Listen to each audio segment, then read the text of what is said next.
E aí galera, tranquilo? Bora para mais um videozinho aqui dos vídeos de forecasting. Né? Muita gente pode estar me perguntando, pô Zoro, você está seguindo direto o livro? Duas coisas. Sim, eu estou seguindo direto o livro, então tirando algumas outras coisas que eu for tendo algumas dúvidas, eu vou tirando na internet e estudando por algumas outras partes. E dois, como eu também estou começando a trabalhar com isso, então, bem ou mal, eu tô apanhando um pouco e eu tô conseguindo passar, tipo, algumas coisas a mais, tá? Então, mesmo eu acompanhando o livro, eu também tô tendo um pouco de, vamos dizer assim, vivência nessa parte, tá? Então, não vai ser simplesmente só um ler e cola do livro. Beleza? Explicações dadas, vamos lá. Vamos para essa partezinha que no vídeo anterior eu falei, pô, que a gente precisa discutir bastante com as pessoas, etc. Mas existem alguns passos que são importantes para quando nós estamos tratando de criar modelos e afins. Veja que isso não é simplesmente para a parte do forecasting, criar modelos de predição, mas também podemos usar isso para qualquer outro modelo de machine learning ou até mesmo no próprio trabalho qual vocês têm. Ok? Que adianta porcaria nenhuma vocês criarem um modelo, algo super, hiper, mega legal, sendo que ninguém vai usar. Beleza? Então vamos para a primeira parte. Então, a definição dos problemas. Então, essa é uma das partes um pouco mais difíceis, né? Vamos dizer um pouco, ou se não há mais difícil, por quê? Porque é difícil nós delimitarmos o escopo do nosso problema, né? Muitas vezes, principalmente quando nós estamos trabalhando com várias pessoas, não só você, então fica difícil nós termos um escopo do problema, nós temos uma delimitação do problema, porque cada um pode acabar interpretando o problema como algo diferente. Assim como vou dar um exemplo meu que aconteceu. Ontem eu fui conversar com outro rapaz lá no trabalho sobre referente uma dificuldade que eles estão tendo, né, na parte de cadastros e afins. Eu entendi uma coisa, eles estavam entendendo outra. Hoje eu tive que voltar novamente, conversamos novamente, e foi daí que conseguimos delimitar o escopo certo do problema ao qual ele tem e ao qual eu vou resolver. Tá, não envolve a parte de machine learning, envolve simplesmente só a parte de base de dados, mas em si temos a definição direta do problema é necessário para nós criarmos qualquer tipo de modelo. Ok? E o que seria o problema? Bem, o problema seria de acordo com o negócio ao qual você está, de acordo com as pessoas com qual você trabalha. Então, precisamos, sei lá, saber qual que é uma projeção da produção de chinelos para daqui 6 meses, a predição, por exemplo, de como que as pessoas comprarão o produto qual nós já vendemos, ou se não, alguma outra coisa que de um produto novo que vai lançar, né? Então, nós temos que entender exatamente qual é o problema que nós temos. Ok? Então, quando nós delimitamos o problema, nós temos que entrar para a segunda parte, que é obter as informações. Quais informações? As informações que serão necessárias para podermos criar os modelos, o modelo, os modelos, afins. Então, seria o que? Seria se você tem, por exemplo, no caso da venda dos chinelos, seria se nós temos as vendas anteriores, né? Se as pessoas, além de você ter os dados numéricos, os dados quantitativos, né? Então uma base de dados, um Excel ou algo do tipo, temos também o conhecimento sobre o mercado das pessoas que estão lá. Então, às vezes, um determinado comportamento é dado, sei lá, porque é carnaval ou porque teve um determinado anúncio na novela, né? Então, existem fatores que somente os números não vão te dizer.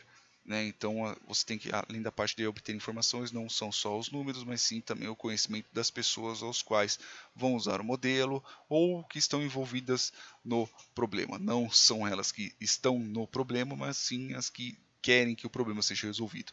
Beleza? A partir do momento que você pegou aqueles dados, então, pô, você pegou lá o banco de dados, tá tudo legalzinho, você já conseguiu importar o cacete A4, poxa, mó legal.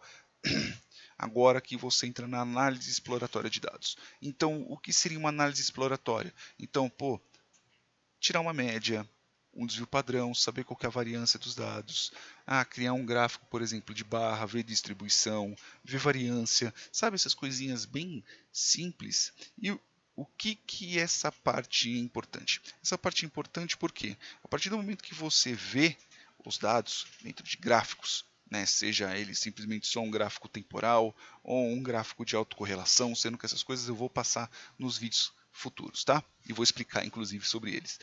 Você tendo essa análise, então, por exemplo, você pode descobrir que quando chega, sei lá, que é janeiro, certo? De um determinado ano, janeiro de X, então aqui seria janeiro de Y, por exemplo. Então você tem um determinado comportamento e pum, aí vai, tem uma venda aqui, taranã, taranã, tá, e pum, aqui de novo, em janeiro.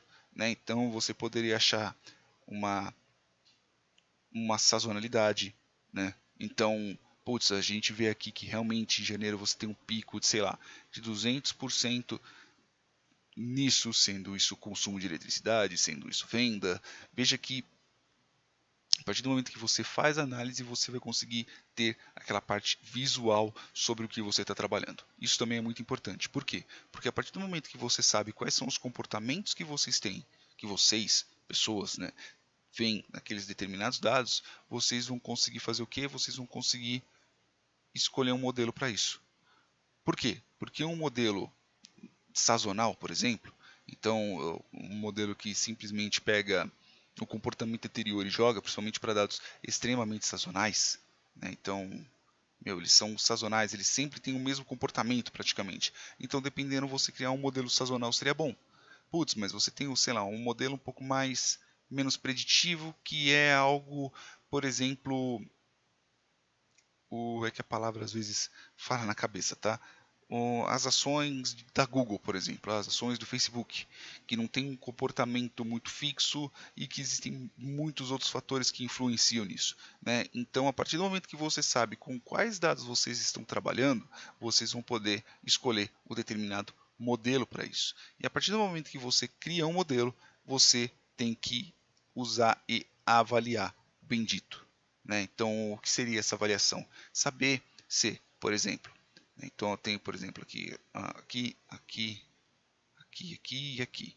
E aqui, por exemplo, eu crio um modelo linear de predição, que seria mais ou menos isso daqui, né? Então, a partir disso, o que eu teria que poder avaliar? Isso é uma só avaliação, tá? Então, aqui eu teria os residuais, que seria a diferença entre minha predição do meu modelo e o quanto que está tendo a bendita da predição, quanto que é esse determinado número, posso verificar quão bom está o meu modelo e em cima disso eu posso ir adaptando, criando algum número a mais, criando no sentido do modelo, tá? Não inventando números em cima dos dados dos quais vocês têm. E assim sucessivamente. Beleza? Então, só para recapitular. Então nós temos a definição dos problemas. Para que eu vou usar? Lembra dos 4 Qs?